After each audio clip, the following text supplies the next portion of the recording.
So ayun na nga guys, for today's video, habang naglilinis ako ng gamit ni Sam, may nakita akong libro.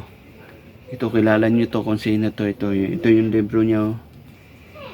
Yan, kay Lloyd Cadena. Ito ko sa inyo yung libro niya. Ito guys yung libro niya, oh. Nakita ko dun kasi na dun sa may gamit ni Sam. Ito si dati yung may-ari nito, idol niya si Lloyd yan. Kaya bumili siya ng libro. Lloyd, yun kung nasaan ka man ngayon, kung yung libro mo, yan, nalungkat lang namin yan.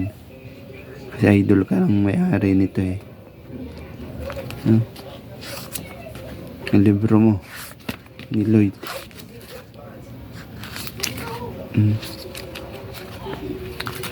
Yan.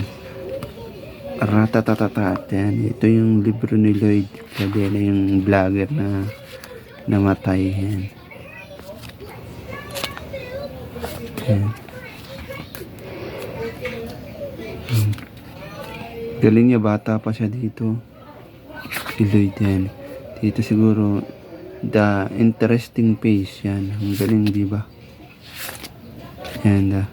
Pwede kang magkakrush sa taong may karelasyon pero bawal ma-inlove. Ang lupit talaga ng mga banat niya. Hindi ko nakita si crush kanina. Mukhang check ng katawan, check kutis, check ngipin, tara ulit. Yan, diba?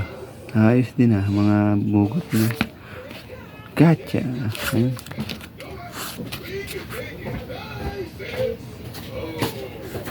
Ayos to. Ayan, libro niya. Akala ko asukal, asin pala punyeta ka. Malapit ka talaga, Lloyd. Pag yung kilala mong malandi nagtanong sa'yo ng mukha pa akong malandi. Siguro guys, nandito lang muna. Ito yung libro ni Lloyd.